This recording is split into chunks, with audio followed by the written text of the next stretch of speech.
There are some great historical women leaders throughout history, and some of my favourites, which I'd like to read out to the public. There's 50 women in this book. They're all great for their own reasons, and some of my favourites are, they've got Mary Magdalene, she's a legend. I'll read through my favourites. The first one presented in this book, which is one of my favourites, is Joan of Arc. Joan of Arc was the daughter of peasants who farmed in the Champagne region of France, an unlikely beginning for a military leader who believed herself to be on a God-given mission to liberate northern France from the English. Her fame is the stuff of legend, so much so that it is difficult to distinguish fact from fiction. Her trial for heresy and witchcraft, however, is well documented, and her status as a national heroine, established soon after her death, is as great now as it was then. And she's famously quoted for saying, "I am not afraid, I was born to do this." Joan of Arc was destined to become an iconic figure in French history. Many portents are said to have been associated with her birth, including the pre-dawn crowning of the village cockerels, heralding a joyous time. During this period, the political situation in France was very unstable. Charles VI was the monarch, but he suffered periods of delusion and was in effect incapable of ruling. Various members of the royal family controlled the country on his behalf, including Queen Isabel and the Dukes of Orleans, Burgundy, Berry and Bourbon. In 1407, Duke Louis of Orleans was assassinated on the orders of his cousin Duke Jean Saint-Père, the Fearless. France was then plunged into a civil war and became divided between the Armagnacs, Orleanists and the Burgundians. In May 1413, the conflict led to the Cabotian revolt in Paris, led by Simon Cabocci and inspired by the Burgundian Péricourchon. The latter was to feature significantly in Joan's later life. Joan's famous white armour was not white at all. White armour simply meant armour with no decoration. Equally apocryphal is the story of her immediately identifying the heavily disguised dauphin at the French court when she was introduced there in 1428. This was interpreted in legend as divine confirmation of his disputed claim to the throne. When she was sentenced to be burned at the stake 24th of May 1431, Joan broke down in fear and recanted. However, a week later she had regained her courage, withdrew her recantation and faced death bravely. The dunce's cap had its origins in the paper cone that was placed on the heads of women accused of witchcraft during the Middle Ages. When Joan was martyred, she was wearing one on which were inscribed the words heretic, apostate, relapsed, idolater. Joan is the patron saint of France. So it goes through an analysis of Joan of Arc. Also, one of my favourite women leaders, another famous great women leaders, is Catherine the Great of Russia. The Empress Catherine II of Russia was one of the most powerful figures of the 18th century. Considered by many to be an enlightened monarch, she instituted reforms that transformed the world's view of her country and helped to position Russia as a leading world power. Her patronage of the arts in Russia exceeded that of any monarch before her or since. She's quoted as saying, I leave it to posterity to judge impartially what I have done. Catherine the Great, as she came to be widely known, was born a German princess, Sophie Augusta Frederica, in Stettin, now Poland, on the 21st of April 1729. Her parents were Johanna Elizabeth of Holstein and Christian Augustus, Prince of Anhalt-Zerbst. On the 21st of August 1744, she married Peter III, Grand Duke of Holstein and heir to the Russian throne. Sophie changed her name to Catherine, in Russian Ekaterina or Yekaterina, and also accept the Russian Orthodox faith. However, this arranged marriage proved very unsuccessful, and Catherine became closely involved with other members of the court, not least several who were opposed to Peter. She also educated herself, reading the classics and corresponding with leading figures of the time such as Voltaire and Diderot, and generally kept herself well informed about politics and current affairs throughout Russia and Europe. The infamous horse story associated with Catherine's death is entirely fictional. So too is the version that suggests she died on her commode. She died of a stroke. Age 67, not very old. Catherine is rumoured to have had as many as 300 lovers. It is only really possible to substantiate the fact that she had 2 husbands and 11 favourites.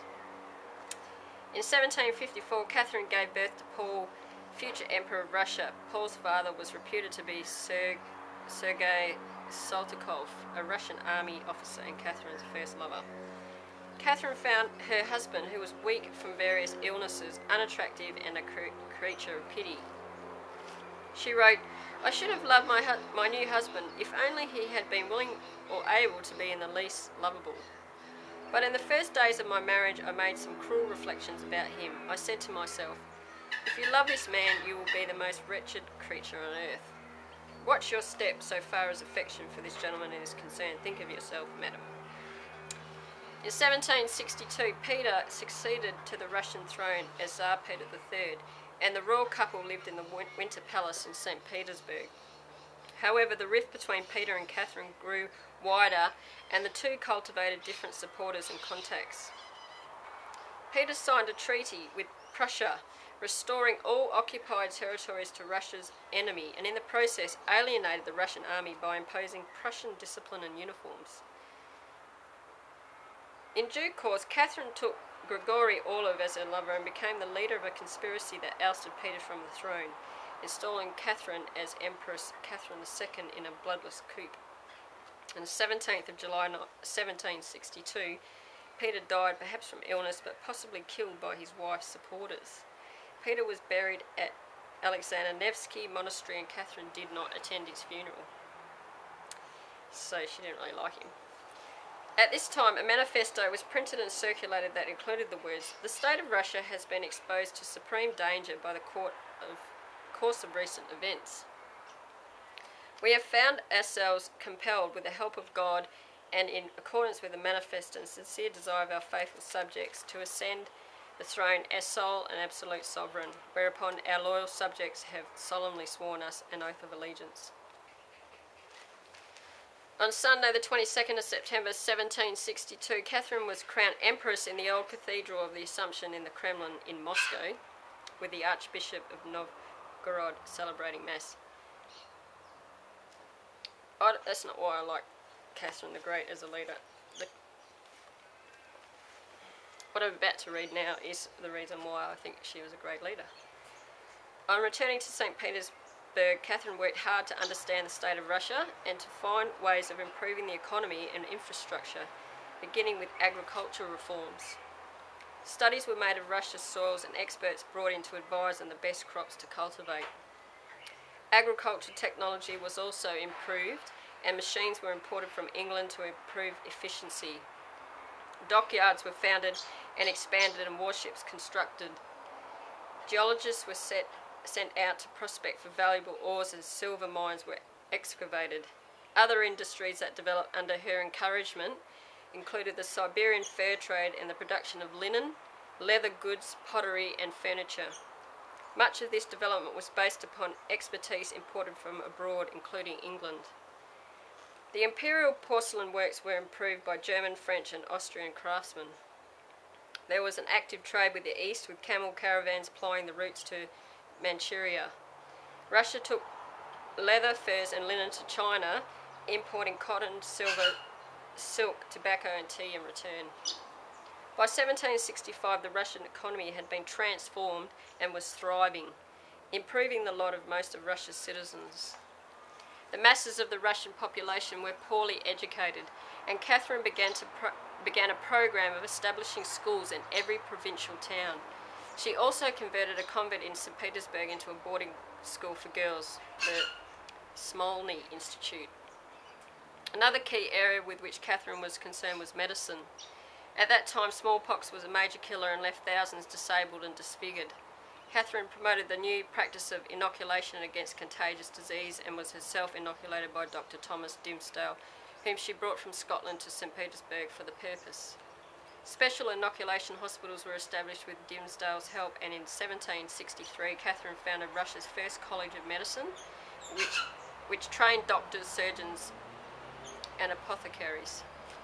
Catherine was also a great lover and promoter of the arts, adding to the imperial collections and commissioning the building of special palaces, including the famous Hermitage.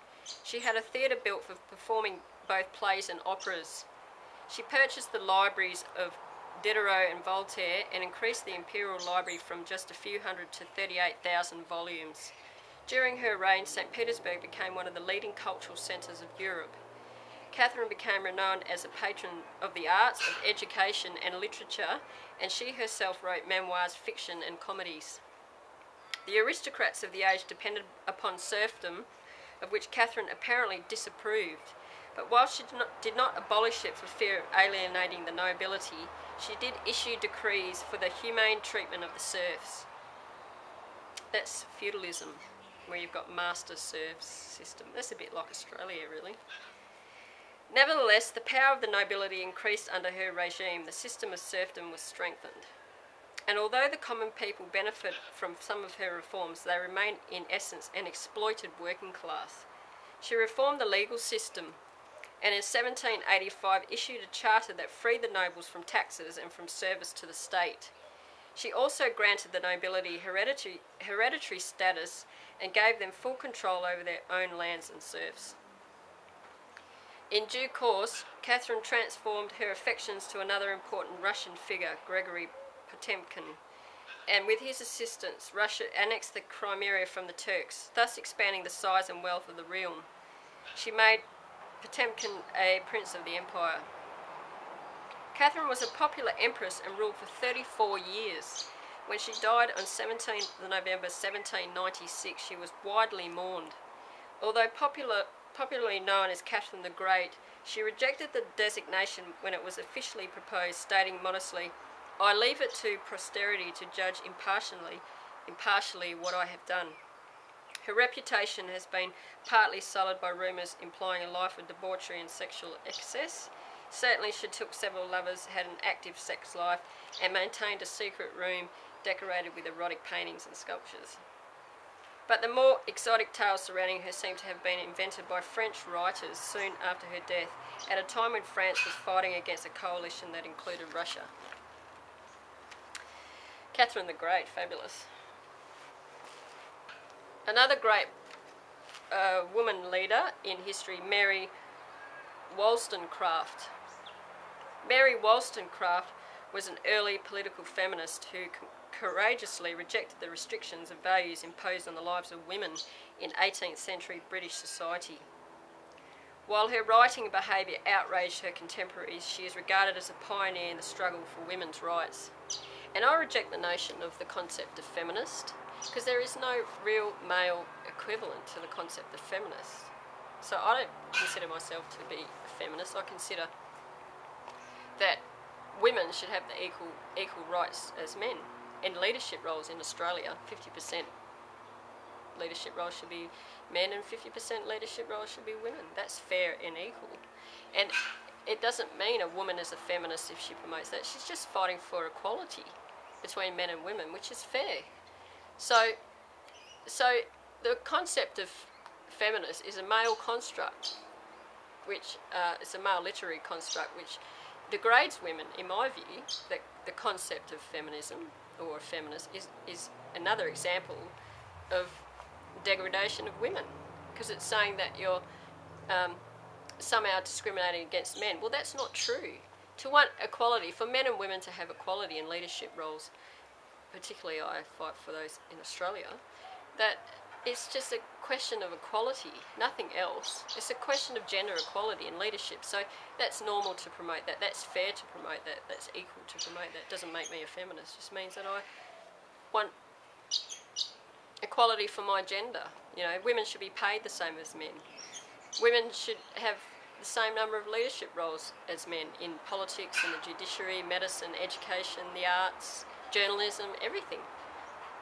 Business, you know, boards of companies and organisations, it should be 50% men and 50% women. That's fair. Mary Wollstonecraft is quoted as saying, "If the abstract rights of man will bear discussion and explanation, those of women, by a parity of reasoning, will not shrink from the same test, though a different opinion prevails in this country," at that time. So she was a woman involved in the women's suffrage movement, which continues today, I believe, because women don't have equality. Not yet, not true equality. From difficult beginnings, as one of 7 children from an abusive and drunken father, and as part of a nomadic Anglo-Irish family, Mary Wollstonecraft rose to become a highly influential thinker and writer, to many the first political feminist in Britain.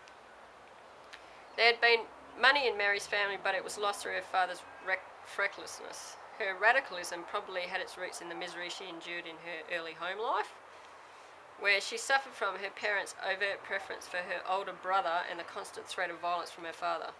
Throughout her life, she had to deal with the consequences of a damaged emotional life and was subject to periods of rage and despair. Mary worked as a ladies' companion and governess after leaving home and was often privy to the intimacies of unhappy marriages. She nursed her mother through her last illness and shouldered the domestic and financial responsibilities of the whole family for a while. Her later writings proposed practical methods for change, all based on ideas of education. She insisted that in order to be equal, women needed to be educated exactly like men. Fact file. For a considerable period, Mary supported her father, brothers and sisters with the money she earned from writing. The critic Horace Walpole, reviewing a vindication of the rights of women, called Mary a hyena in petticoats. Well, that's just indicative of males degrading women throughout the world. Mary went to Paris in 1792 to distance herself from John Henry Fuselier, a romantic painter and married man with whom she had become obsessed. Her daughter later married the poet Percy Bysshe Shelley and wrote the Gothic masterpiece Frankenstein. Incidentally, I have great respect for men, for good men, for Christian men, and men who want good things for our society and who respect the rights of women as well. So I do have respect for men, for good men and for Christian men who want good things for our society, who want equal rights for women and men, and good things for families and for children as well. Mary set up a school with her close friend Fanny Blood in Newington Green near London, where a number of leading intellectuals had settled. Here she met Richard Price and Joseph Priestley, dissenters who rejected Christian ideas of original sin and eternal punishment and supported American independence. It was through the dissenters that she met her future publisher Joseph Johnson. Their meeting saw Mary through a difficult time. Fanny Blood had married and gone to live in Lisbon, Portugal, but was fatally ill with consumption and expecting her first child. Mary left the school and reached her friend in time to witness her death and that of her child. The loss of her friend triggered a profound depression. Returning to England, she continued to teach, but her school failed. When she confided her intention to write for her living to Joseph Johnson, he supported her and took her into his home. Mary's first publication, commissioned by Johnson, was Thoughts on the Education of Daughters, 1787. This was a treatise aimed at the emerging middle class of girls who needed improved instruction. It offered alternative teaching methods and suggested entirely new areas of study for young women.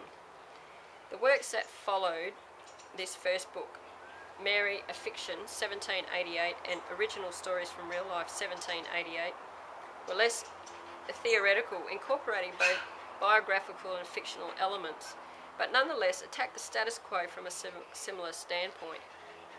Mary now emerged as a formidable intellectual presence and had a powerful ally in Richard Price. A rhetorical spat between Price and Edmund Burke over the implications of the French Revolution led her to write a defence of Price's humanistic viewpoint. This was the pamphlet entitled A Vindication of the Rights of Men, in which Mary demonstrated her rational and anti-sentimental style of argument. She was now making intellectual enemies, but radical ears were pricking up. Thomas Paine, John Cartwright, John Horne Tooke, William Godwin and William Blake became interested in her work. Their thinking would shape the entire Romantic movement into the 19th century. Mary followed the rights of men with a vindication of the rights of women. Her most famous work. In this she challenged the aspect of married life and the ways in which women were educated. The ideas she presented were highly controversial and provoked some negative reactions, but remarkably among her fellow radicals. Mary advocated the destruction of all forms of patriarchy, including the military, the church and even the monarchy. Well, that's pretty radical. The backlash against Mary and her British contemporaries began in 1793, with Edmund Burke describing them as loathsome insects that might, if they were allowed, grow into giant spiders as large as oxen. King George III felt it was time to assert his authority too, and threatened serious punishment of any writer or politician who continued to condemn the monarchy. In 1792, Mary, a supporter of the French Revolution, moved to Paris, where she met Gilbert Imlay, an American entrepreneur. They had an illegitimate daughter named Fanny after Mary's friend in 1794. The facts about this period of Mary's life were unknown until after her death. Her relationship with Imlay was one-sided, and in 1795 his infidelities pushed her to attempt suicide. When she recovered, she travelled to Scandinavia and there wrote the book that allegedly made William Godwin fall in love with her, letters writing during a short resistance in Sweden, Norway and Denmark. The book started a vogue for personal, entertaining travelogues.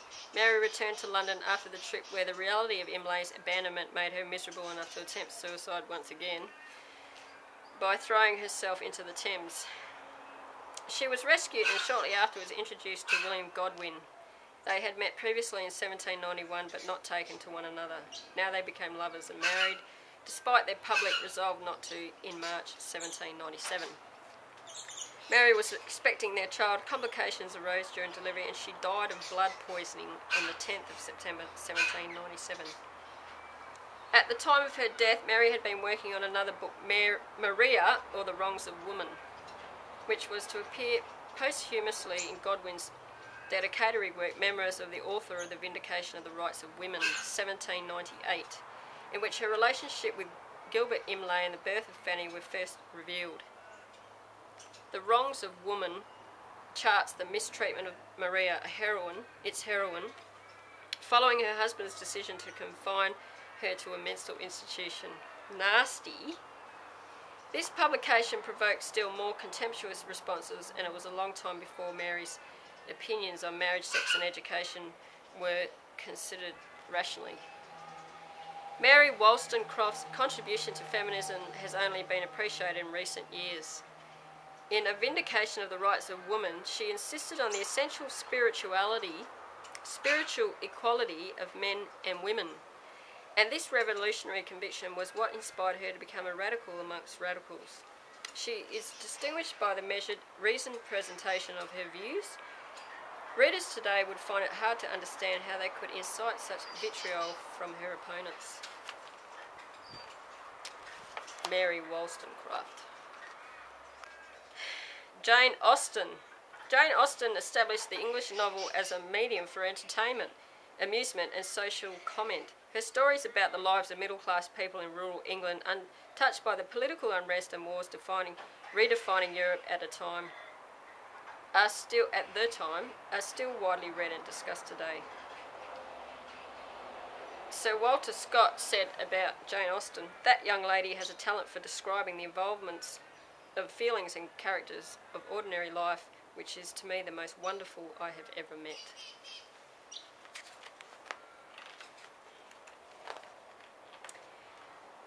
This lady is a real legend. Harriet Beecher Stowe, or Stowe, S-T-O-W-E.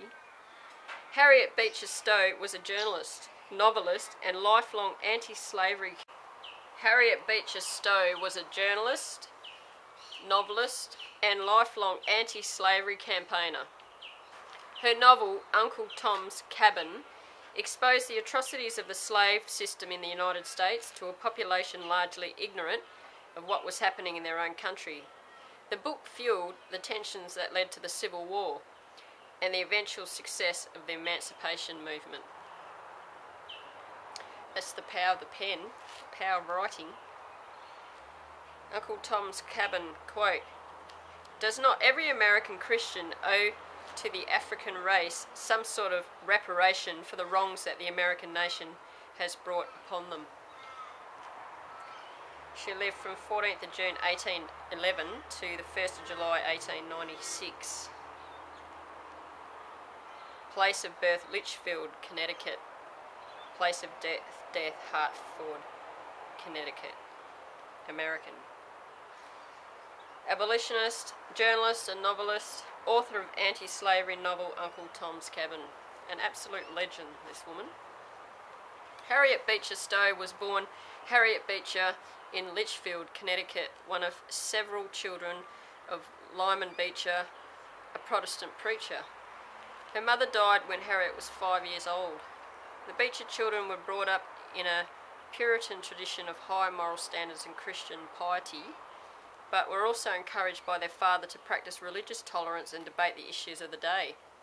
Harriet was a student and later teacher at her sister Catherine's seminary for girls in Hartford, one of a small number of schools that took female education seriously. The school emphasised writing skills as well as the complexities of household management. The Beechers moved to Cincinnati, Ohio in 1832 when Lyman was appointed president of the Lane Theological Seminary.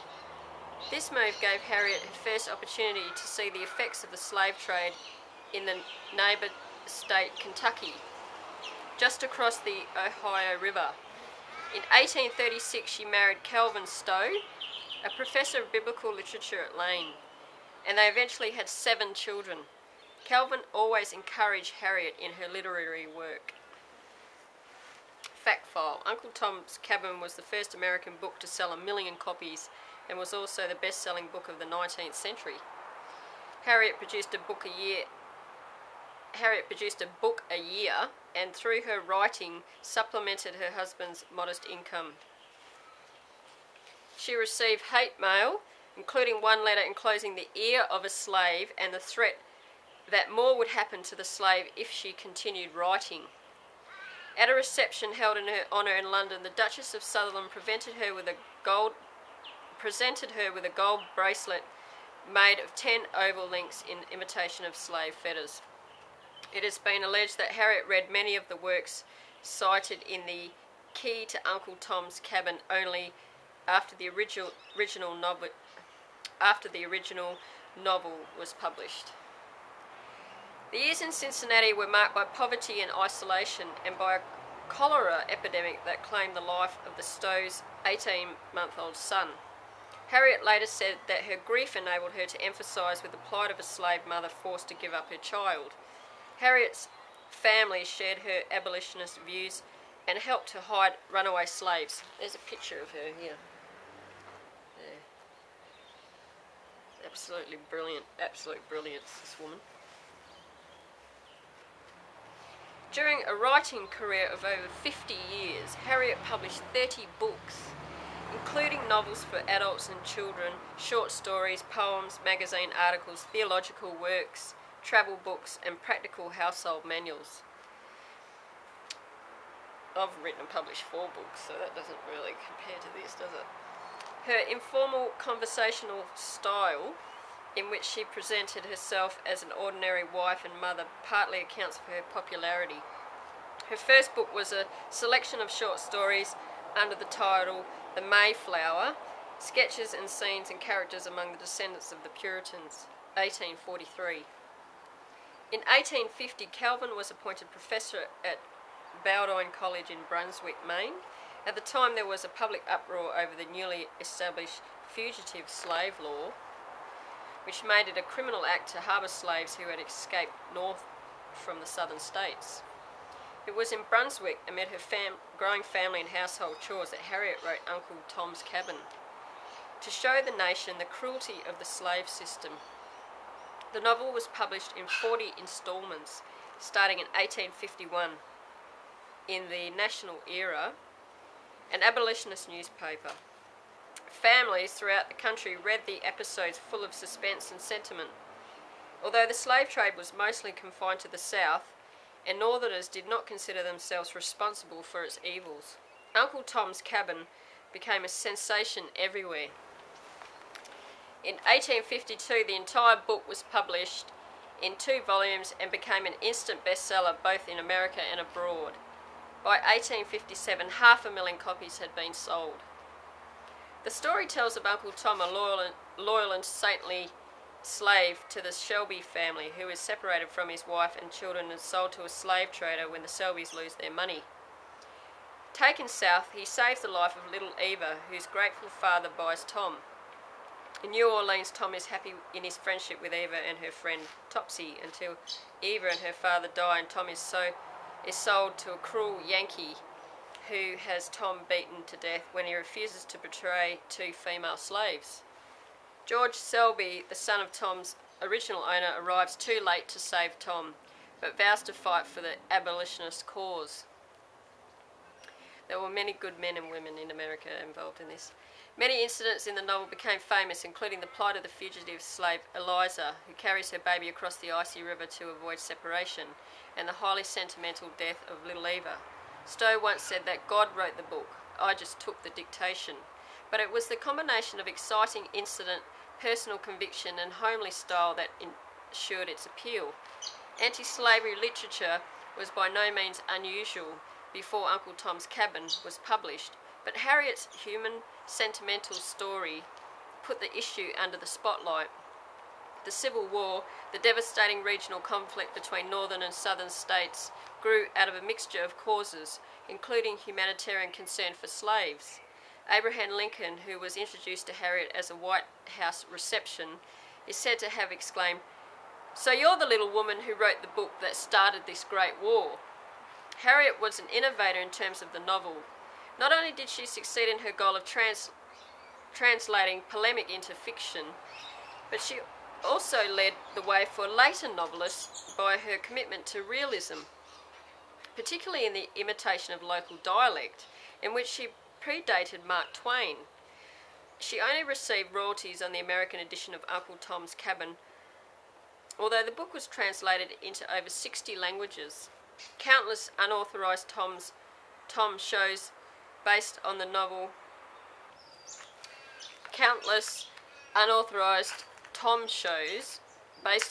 continue to be performed in theatres in the US, London, Berlin and Paris until the end of the century. Harriet made 3 triumphal tours of Europe, 1853, 1856 and 1859, where she developed friendships with contemporary writers like George Eliot and Elizabeth Barrett Browning. She received harsh criticism from those who claimed that her novel was prejudiced and inaccurate, and that she could not know at first hand what life in the South was like. This prompted Harriet to publish The Key to Uncle Tom's Cabin, 1853, a collection of source material that documented the reality behind the book.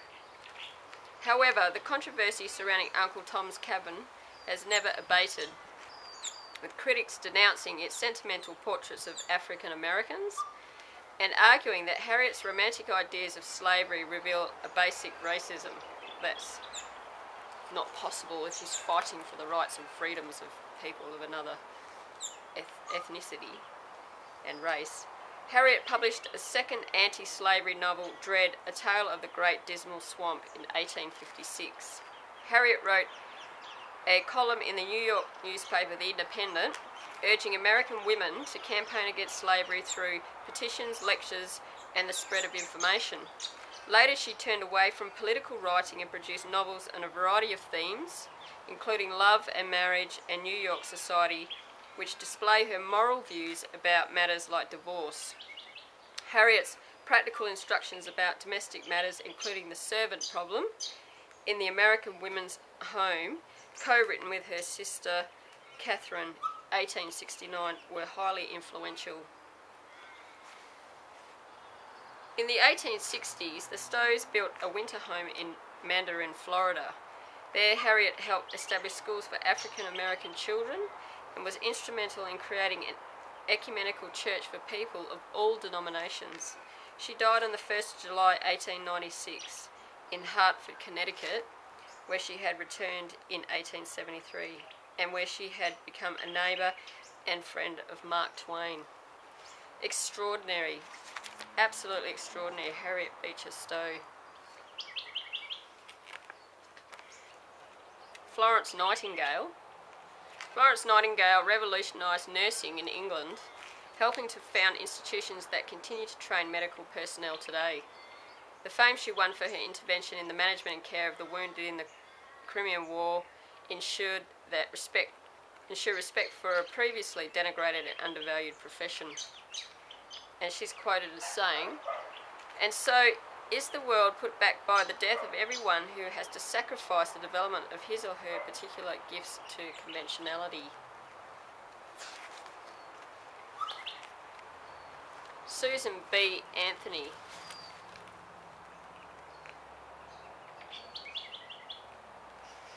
Susan B. Anthony, above right, was an anti-slavery campaigner, as well as an educational reformer, labour activist, temperance worker, and above all, a dedicated activist for women's suffrage. Together with Elizabeth Cady Stanton, above left, she campaigned for the vote for US women by organising groups, running a newspaper, writing a history of women's suffrage, and travelling the length and breadth of the United States to give speeches. There will never be complete equality until women themselves help to make laws and elect lawmakers, she's quoted as saying. February 15th, 1820 to the 13th of March, 1906. Susan Brownell Anthony was the daughter of a Quaker cotton manufacturer and the second of 8 children. Daniel Anthony was a strict believer and did not allow his children to indulge in childish pastimes. Instead, he encouraged self-discipline, high principles, and a belief in one's own self-worth. An intelligent child, Susan was literate by the age of 3. At 6, she was educated at a homeschool established by her father, unusually for the time under the leadership of a woman, Mary Perkins. Mary was educated and independent and provided an early role model for Susan. Other important influences on Susan's later career were the weekly meetings of prominent members and of the anti-slavery movement at the family farm. Susan trained as a teacher, and in 1846, aged 26, she became head of the girls' department at Kanajahari Academy. At this time, she became involved with the temperance movement, which was one of the first outlets for feminist activity in the United States. Susan helped establish the pioneering Women's State Temperance Society in New York. Susan B. Anthony appeared before every Congress from 1869 to 1906 to ask for passage of a suffrage amendment. She toured the United States tirelessly. In 1 year alone, she managed to cover 13,000 miles and gave over 170 speeches. In 1979, her image was chosen for the new dollar coin, making her the first woman ever to be depicted on US currency. Susan initially supported Amelia Bloomer's dress reform by wearing bloomers, a knee-length undergarment. However, she found that her audiences were paying more attention to her clothes than her words, and in 1854 she reverted to conventional dress. Her work in the temperance movement convinced Susan that women needed the vote in order to play a role in public affairs. In 1852 she met Elizabeth Cady Stanton, a leader of the women's rights movement, with whom she struck up a strong friendship and a highly productive intellectual partnership. Susan and Elizabeth hoped the Republicans would reward women for their work in building support for the 13th Amendment, abolishing slavery in the United States by giving them the vote, and were shocked and angry when this did not happen. From 1856 until the outbreak of the American Civil War in 1861, Susan worked as an agent for the Anti-Slavery Society in New York, often meeting hostility and violence in mobs attending her meetings.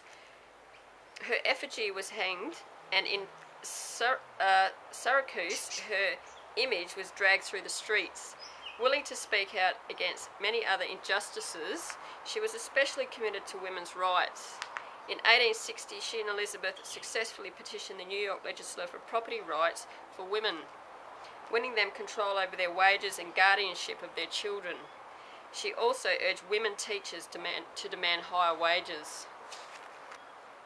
From 1868 to 1870, Susan and Elizabeth published a weekly newspaper in New York, The Revolution, arguing the case for equal pay for women. It eventually went bankrupt. Susan gave lectures throughout the country for 6 years in order to pay off the $10,000 debt. This was characteristic of someone who once said, quote, "There is not the woman born who desires to eat the bread of dependence. No matter whether it be from the hand of a father, husband, or brother, or from anyone who does so eat her bread, places herself in the power of the person from whom she takes it." Susan strongly believed that proposals to grant a vote to male African Americans in the 14th and 15th Amendments should also apply to women. On the grounds that she was entitled to vote as a citizen, she led a group of women in trying to vote at the Rochester city elections in 1872. She was then arrested, tried and freed, and given a fine which she refused to pay. For the rest of her life, she continued to campaign ceaselessly for a federal female suffrage amendment through a variety of organisations that she established and by lecturing throughout the country. So, men throughout history have subjected women to violence just for fighting for their fundamental rights and freedoms. And it's still not over. There's still not equality between men and women in leadership and in general society. And it has to change. It needs to change because it is a sin against women to oppress them in this way. In 1870, aware of the almost complete omission of women in historical literature, she set to work with Elizabeth and other colleagues on a 4-volume history of women's suffrage. She used a personal legacy to buy most of the first edition for college libraries. Later, she helped a biographer to work on a 3-volume book about herself that drew on her own scrapbooks, diaries and letters, and is now in the Library of Congress. In her late 60s and into her 70s, Susan travelled abroad promoting her cause, visiting London and Berlin, and in 1904 forming the International Women's Suffrage Alliance. At home in 1900, she persuaded the University of Rochester, her hometown, to admit women, and in 1905 made a personal visit to President Theodore Roosevelt to urge his support for women's suffrage. She carried on her activities into her 80s. A month before her death, she attended her last suffrage convention and 86th birthday celebration. Yet when she died on the 13th of March 1906, women's suffrage had been won in only 4 US states, New Zealand and Australia. However, there is no doubt that her work paved the way for the adoption of the 19th Women's Suffrage Amendment in 1920. Although Susan received many proposals into middle age, she never married. Her talents lay in organising, travelling and speaking. By nature she was both aggressive and compassionate, and her keen intellect was inspirational, but she often attracted antagonistic public opinion. In her memoirs, Elizabeth recalled Susan as a young woman in her 30s, quote, "Whenever I saw that stately Quaker girl coming across the lawn, I knew some happy convocation of the sons of Adam was about to be set by the ears." So, pioneering women in the women's suffrage movement. Mary Cassatt. Mary Cassatt was one of the most important American painters. Never entirely an impressionist, her later paintings shows that she understood very well the importance of line and drawing as well as use of colour. She influenced the spread of Impressionism in America, guiding wealthy patrons to purchase paintings, many of which she can now be seen in the Metropolitan Museum of Art in New York. Quote by Joris Karl Hosmans, "She has succeeded in expressing, as none of our own painters have managed to do, the joyful peace, the tranquil friendliness of the domestic interior." Lovely. It's one of my favourites. One of my favourites, Emmeline Pankhurst.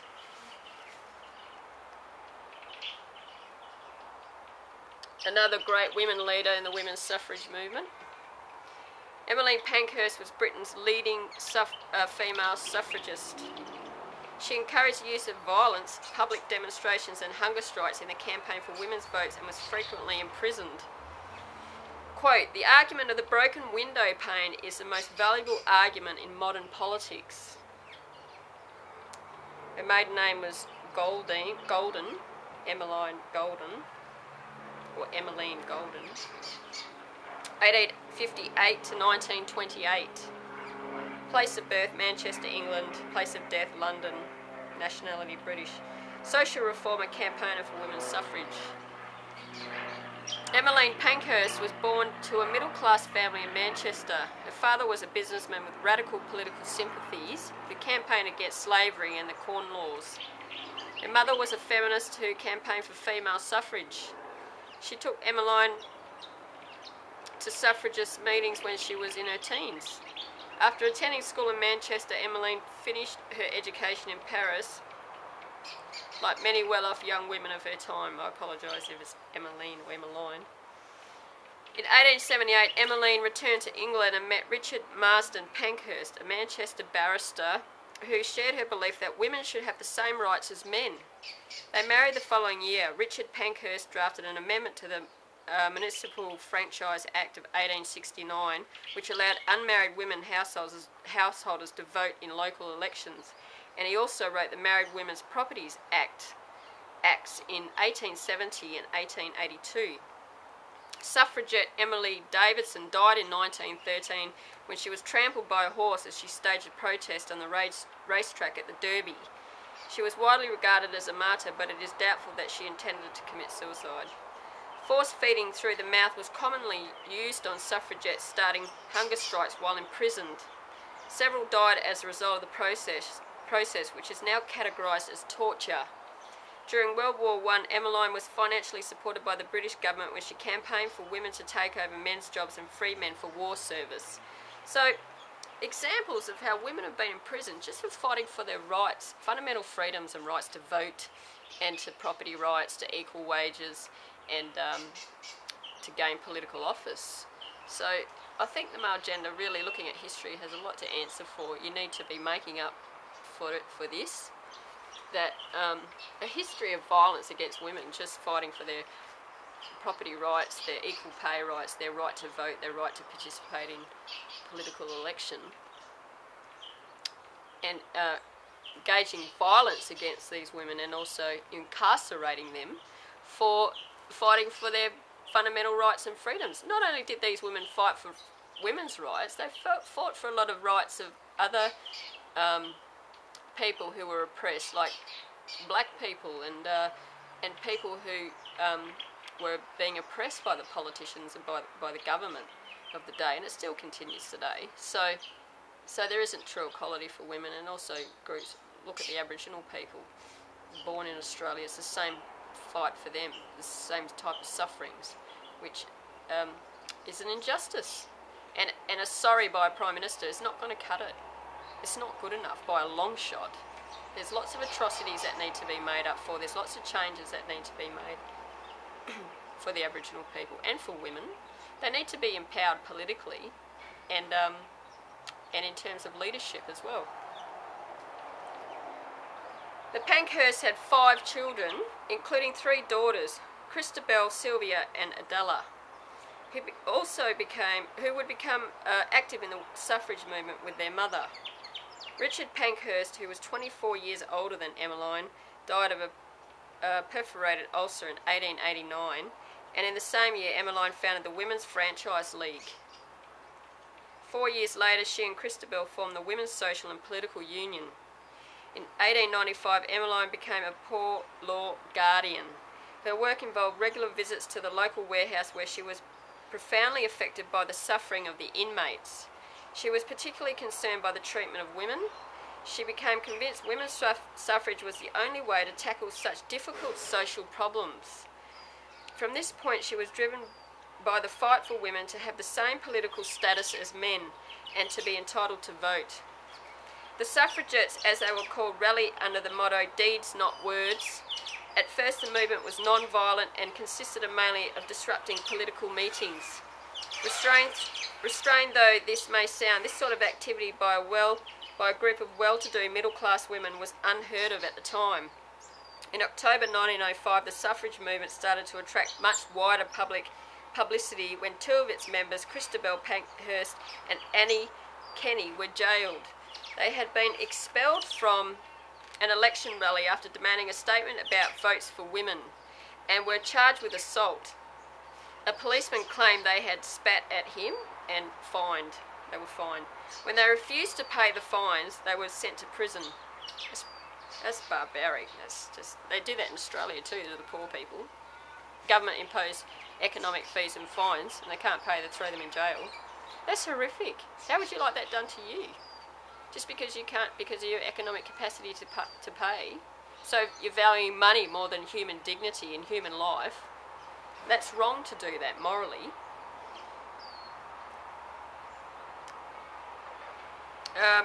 When they refused to pay the fines, they were sent to prison. The case shocked the public and drew more attention to their cause.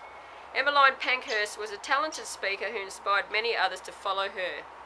Fellow suffragette and novelist Rebecca West described her addressing a crowd. Quote, "Trembling like a reed, she lifted up her hoarse, sweet voice on the platform, but the reed was of steel and it was tremendous. She made hundreds of speeches during her life, all demonstrating her natural gift for rhetoric, including the following in 1908. Quote, I, for one, friends, looking around on the muddles that men had made, looking around on the sweated and decrepit members of my sex, gender, I say men have had the control of these things long enough, and no woman with any spark of womanliness in her will consent to let this state of things go on any longer. Perhaps it is difficult to rouse women. They are long-suffering and patient, but now that they are aroused, we will never be quiet again." I like that, it's good. Between 1908 and 1909, Emmeline was imprisoned 3 times. On the 18th of November 1910, she and a group of WSPU members tried to gain admission to the House of Commons to interview Prime Minister Herbert Asquith and to protest against the dropping of the Conciliation Bill, which would have given women the vote. They were stopped and a riot developed as the women attempted to break through police lines. More than 100 women were arrested for disturbing the peace and assault. Many of the women accused the police of brutality, and most of the charges against them were subsequently dropped. This event came to be known as Black Friday. From 1912, Emmeline and her followers fought for the vote by increasingly violent means, because they weren't getting anywhere, obviously. They weren't listening, they were getting oppressed. You know, who's the violent ones originally? The male-dominated parliaments throughout the whole world oppressing women. So they have a right to fight for their rights and freedoms, basic fundamental rights and freedoms. 1912, Emmeline and her followers fought for the vote by increasingly violent means. Suffragettes smashed windows, chained themselves to railings, and even attacked politicians. Christabel directed many of these activities from Paris, having fled there to avoid arrest for conspiracy. Emmeline herself was arrested on several occasions and went on a hunger strike. In 1912 alone, she was imprisoned 12 times. Under the Prisons Act of 1913, the so-called Cat and Mouse Act, hunger-striking prisoners could be freed for a time and then re-imprisoned when considered strong enough to serve the rest of their sentences. That's just torture and cruelty. By 1913, the WSPU had become notorious for staging violent attacks on the property of people opposed to women's suffrage, including very prominent places like Westminster Abbey. Yet the movement had still not succeeded in achieving its goal. It was in this year that Emmeline made perhaps her most famous speech in America, in which she eloquently described the plight of women in Britain.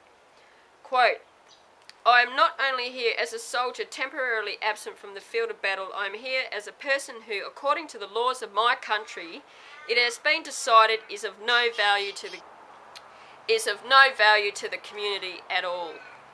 With the outbreak of World War I and the release of all suffragettes from prison, Emmeline and Christabel called off the suffrage campaign to support the war effort, and Emmeline turned her leadership skills towards urging women to work for their country. Perhaps reflecting this change of emphasis, in 1917 that WSPU changed its name to the Women's Party. During the war, Emmeline made visits to the United States, Canada and Russia to encourage the mobilisation of women. In June of 1918, the final year of the war, women over the age of 30 were given the right to vote in Britain. After the war, Emmeline lived in the US, Canada and Bermuda for several years, returning to Britain in 1926. In that year, she stood for Parliament as the Conservative candidate for a seat in East London, but became gravely ill and died before she could be elected. On the 2nd of July 1928, just 3 weeks after her death, a law was passed allowing all women over the age of 21 to vote, finally establishing electoral equality with men. Of her 3 daughters, who campaigned so closely with her, Christabel emigrated to the US after World War I and became an evangelist preacher. Both Sylvia and Adela had broken with the WSPU in opposition to the use of violence. Sylvia became a committed political activist and Adela helped organise the Women's Peace Army in Australia during World War I. So extraordinary lengths women have had to go to just get their basic rights and freedoms, equality with men to vote. So I have a question for the men of the world. Why have you denied women equal rights for so long? Even the right to vote, throwing them in jail, engaging violence against them. Many of them died. Several of them died in prison, incarcerated, just fighting for their rights to vote. So I ask the men of the world to stop oppressing women. Stop oppressing women throughout the world and give equality to women in leadership in every professional field, politics, in economics, education, medicine, the judiciary, business, organisation, boards, company boards. It should be 50% women, 50% men everywhere throughout the whole world. Because the oppression of women has gone on too long, hasn't it? And the sins are piling up against the male gender. I have respect for men. I have respect for good men and Christian men. And there's too much oppression against women and children throughout the world still in this time. In fact, there's a lot of oppression that's against women and children that are increasing in some parts of the world, in the Middle East, in atheist countries. Christian countries have more freedom and liberty, but historical Christian countries, but even the Christian faith is being attacked by the atheists and people of false religious doctrines, which all other religions are, pretty much. So give equality to women. Be respectful. Have respect for the female gender. You know. Another example of oppression against women is the sex slave trade. Forcing women into sexual slavery throughout the world, and prostitution. Brothels is a form of sexual slavery. So most of them are being run and organised by men. So it's highly oppressive. It's great sin. The male gender has the great sin against women throughout the world, and children. Sexually abused children is horrific, and it's a serious sin, for example. So women should have equal pay. They should have equal rights to positions, 50% of leadership roles in every professional field, in every field. That would be equality. And an equal voice, equal rights. That's normal. Have respect for women, you know. If you have respect for women, great women, it can be a great benefit and advantage to our nation, the Australian nation. And I think a lot of the politicians need to step down and allow women to lead. Judges need to step down and allow women to lead. 50% of judges in Australia, magistrates, must be women. And then there aren't. There's not. And Tony Abbott, for example, proposing to pay women to stay home and have children of their salary up to $70,000 to stay home with a child for the 6 months, or the first 6 months, is wrong. It's continuing to oppress women, because what is a better proposal, what I propose, is for a parent to stay home. Maybe a man wants to stay home with the child, with the children. If there's an economic incentive or reward for a parent staying home, it should be either the man or the woman. It shouldn't be gender specific. That is just more degrading and oppressive to women. So sure, provide the economic incentive for a parent to stay home with children when they're very young. I support that fully, but it should not be gender specific. It should be available to a parent of a married couple or de facto couple who has a child to stay home. Because a man is equally capable of staying home and looking after children as women. So it should not be gender specific. So Tony Abbott is wrong to do that, and it doesn't have respect for women. Most men in politics don't, in my view. And it's just further, saying, well, the woman's place is in the home. That's not necessarily true. Because they're already disadvantaged by the fact they have to give birth to children, which is a good thing. But it should be implemented in a way that a parent in that relationship can stay home. The man can stay home or the woman. It should be gender neutral. An economic incentive for a parent, a man or a woman, to stay home with the child. Other great leaders. Emily Murphy and the famous 5 Canadian women. In 1927, 5 women united to bring Canada's Supreme Court the now notorious Persons case, which examined whether women could be legally considered persons and eligible for public office. The women Emily Murphy, Louise McKinney, Nellie McClung, Henrietta Edwards, and Irene Palby were known as the famous 5, quoted as saying, comment after the Canadian Supreme Court ruling in Edwards versus Canada 1928, quote, women, children, criminals and idiots are not legally persons. What a disgusting comment. Absolutely disgusting.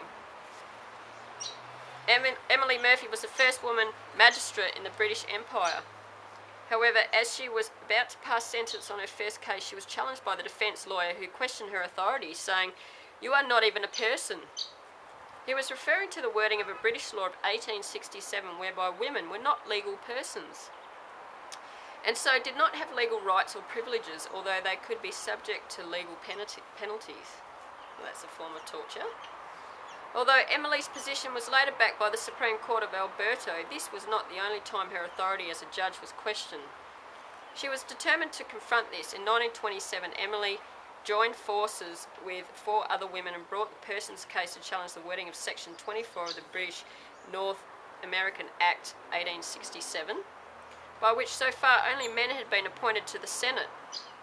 Contemporary photographs of the famous 5, as they quickly became known, suggest that they were stoical, determined, calm, questioning, and without doubt persons to be reckoned with. Known to one another through their activism in women's rights, they held their first meeting over tea at Emily's house.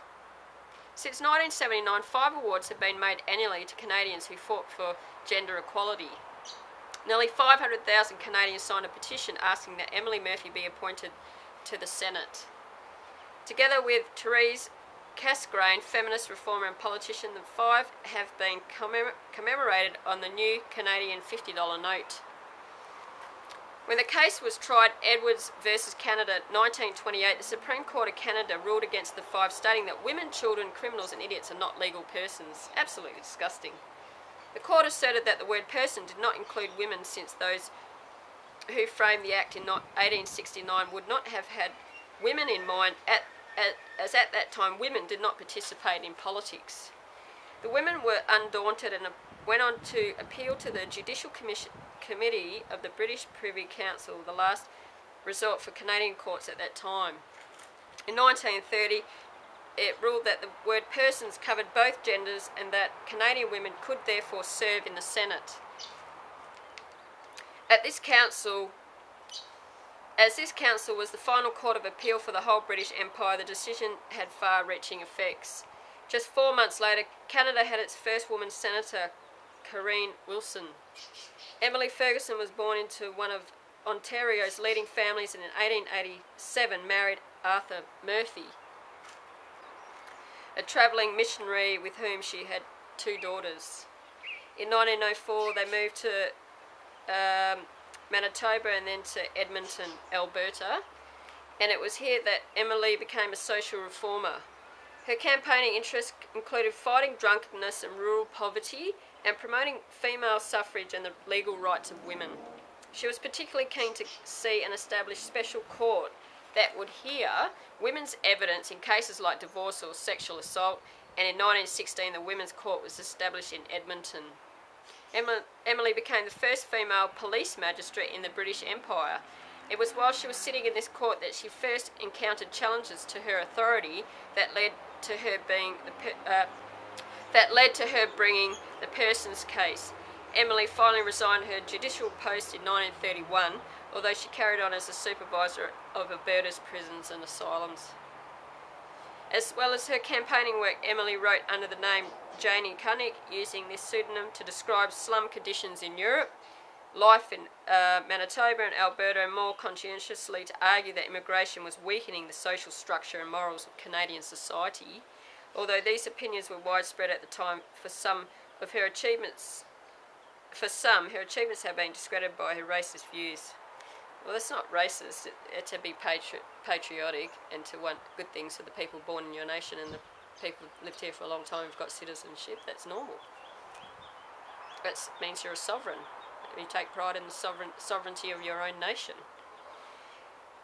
For most, however, the contribution of the famous five to women's rights in Canada is inestimable. Their achievement is permanently commemorated in a lively sculpture on Parliament Hill in Ottawa, the only statues of non-elected individuals on the site. Rosa Luxemburg, a contemporary of Lenin and co-founder of the German Communist Party. Rosa Luxemburg's incitement of social industrial unrest in post-war World War I Germany led to her arrest and murder by German soldiers. Well, they murdered lots of people, didn't they? Quote, freedom only for the members of the government, only for the members of the party, though they are quite numerous, is no freedom at all. Freedom is always the freedom of dissenters. Great quote. She was a communist, so I don't really support communism. So she's not really one of my favourites, but she was murdered for her political views, which is pretty bad. Helen Keller became deaf. Helen Keller became deaf and blind at the age of 19 months, but this eager, inquisitive child learned to communicate with finger signs, read with braille, and speak aloud. She overcame her disability to study for a degree from one of the leading universities in the United States, and throughout her life she campaigned internationally to improve facilities for the deaf and blind. Quote by Senator Lister Hill of Alabama, her spirit will endure as long as man can read and stories can be told of the woman who showed the world there are no boundaries to courage and faith. Fantastic. 1880 to 1968. Born in Alabama, died Connecticut. American. Born in a small farm town in Alabama, Helen Adam Keller was a daughter of Arthur Keller, captain in the Confederate Army, and his young second wife, Kate Adams. She was an exceptionally intelligent and advanced child, imitating everything she saw and heard, and by 6 months was making her first attempts at speech. But her extraordinary development was cut short when she succumbed to a sudden illness at 19 months. Doctors described the condition, which left Helen unconscious, as acute congestion of the stomach and brain. Helen was not ill for long and seemed to recover completely, but her parents' relief was cut short when they realised she had become deaf and blind. Doctors today think Helen's childhood illness was probably scarlet fever, meningitis or rubella, German measles. Anne Sullivan had contracted trachoma as a child and went completely blind herself in 1935. Helen made 2 movies about her own life, the first in 1990, Deliverance. She won an Oscar for the second, Helen Keller, in her story in 1955. Helen wrote enthusiastically about communism after the Russian Revolution in 1917, and her communist sympathies were investigated by the FBI. Helen soon forgot her memories of sights and sounds and grew used to silence and darkness. Her family developed ways to communicate with her, and Helen devised more than 50 signs of her own to transmit her needs and feelings. But her frustration was enormous and her behaviour deteriorated. At the age of 7, Helen was referred to the Perkins Institute for the Blind in Boston, Massachusetts, where it was confirmed that nothing could be done to improve her sight. However, specialists recognised Helen's exceptional intelligence and advised that she could be educated. A young teacher, Anne Mansfield Sullivan, shown on the right of the photograph opposite, was sent to work with Helen. It was the beginning of a relationship that ended only with Anne Sullivan's death. Anne's first major difficulty was to impose some discipline on a spoilt, unruly and withdrawn child. She began to teach Helen the names of objects by spelling out letters on the palm of her hand, but Helen could not relate these patterns to the things they described. A breakthrough came when Anne placed Helen's hand under running water. She spelled out the word water, and this seemed suddenly to unlock Helen's early memories of language. Seeing Helen's confidence return, Anne opened up the concepts of abstracts and emotions. She also introduced Helen to Braille. In a process that took many years, she turned a child living in darkness and silence to one who could converse, express emotions and read. Helen's informal education in the surroundings of her home continued, and she began to learn arithmetic, geography, zoology and botany. She began to write as well. She went in 1896, accompanied by Anne. Helen enrolled at the Cambridge School for Young Ladies. She studied a variety of subjects, including English history, English literature, German and Latin. Despite initial problems with the lack of Braille versions of textbooks, Helen took the preliminary examinations for Radcliffe College in 1897, eventually entering the college in the autumn of 1900. During her time at Radcliffe, Helen studied many subjects, including French, German, history and Latin, and graduated cum laude in 1904. Although Helen's formal education ended with her degree, she continued to study. She began writing while at Radcliffe and had works published including The Story of My Life, Optimism and The World I Live In. She also contributed to magazines and newspapers. She began campaigning on behalf of the deaf, blind and disabled. Her fundraising efforts and public support for organisations that help deaf-blind people in the United States was tireless.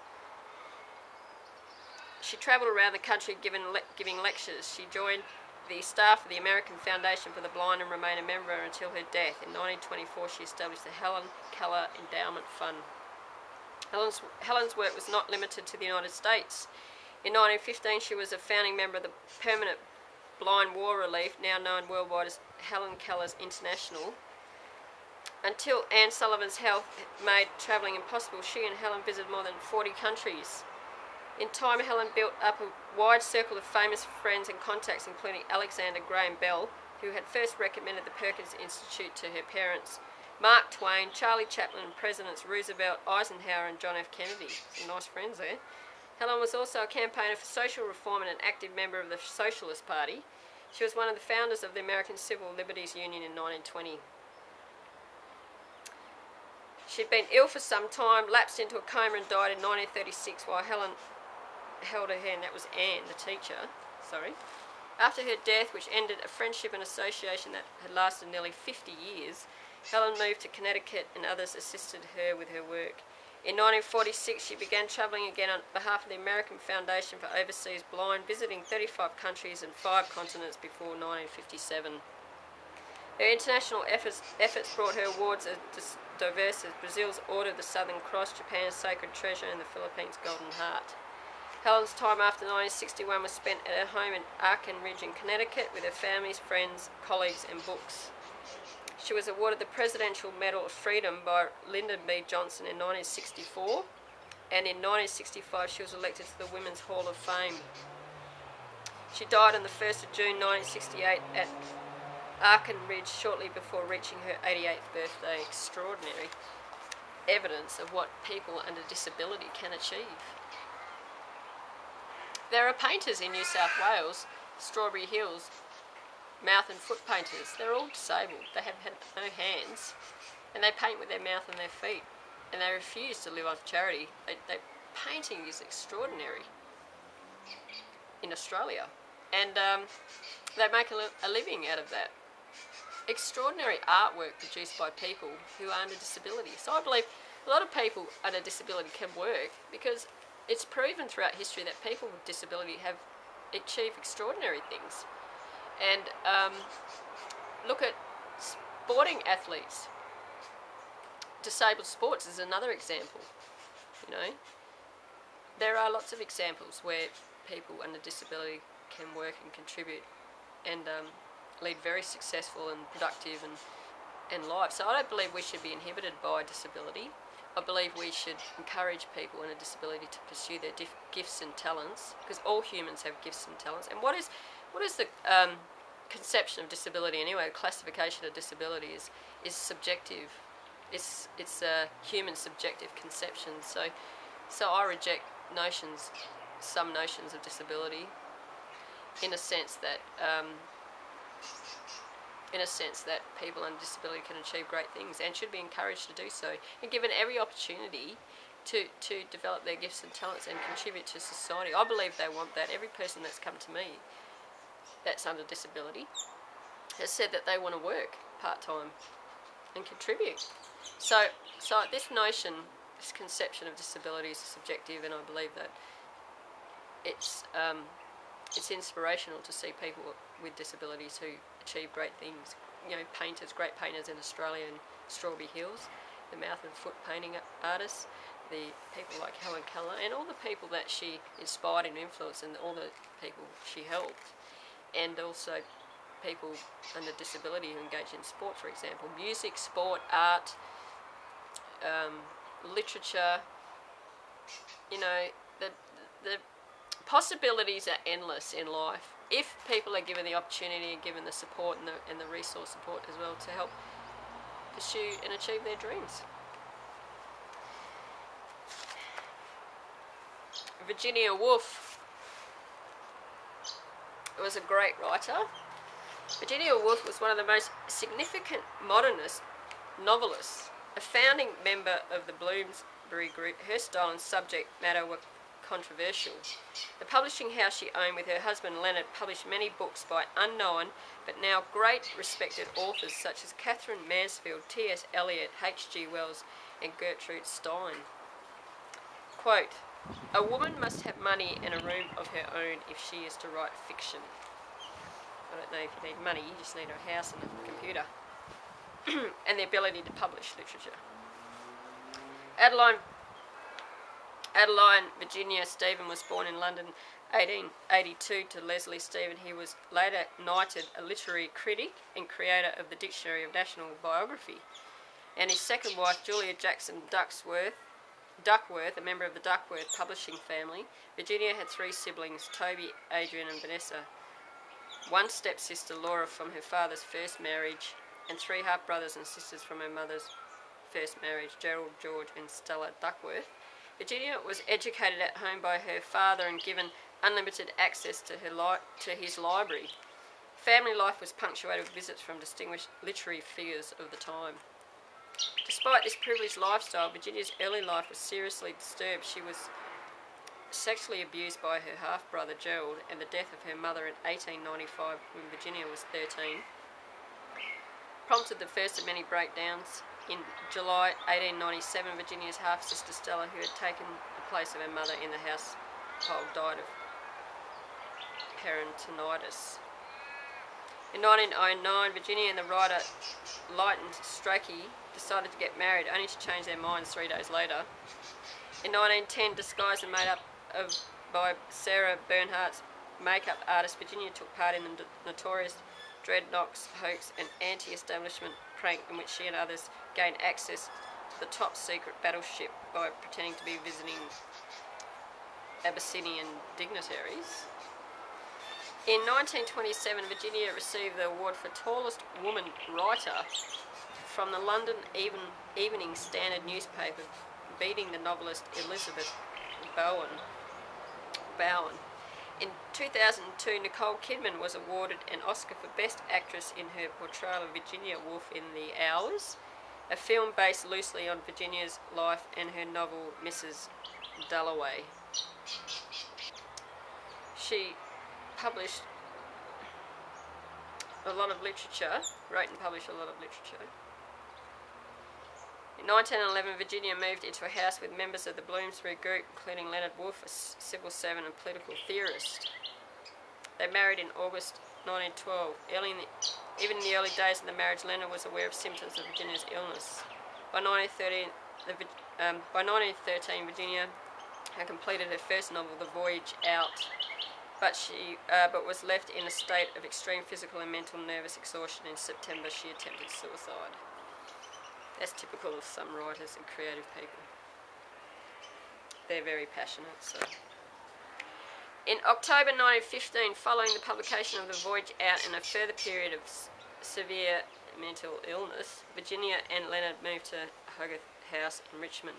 In 1917, they set up a small hand press in their dining room with the aim of publishing special editions of selected works by friends and acquaintances in the Bloomsbury Circle. Well, I wonder if psychiatrists today got hold of Virginia Woolf. She'd be dead, probably. Because that's what they do. They drug people and they destroy their creative potential, and they destroy their religious beliefs as well. Christians. They do it to a lot of Christians and creative people. The first book by the Hogarth Press was the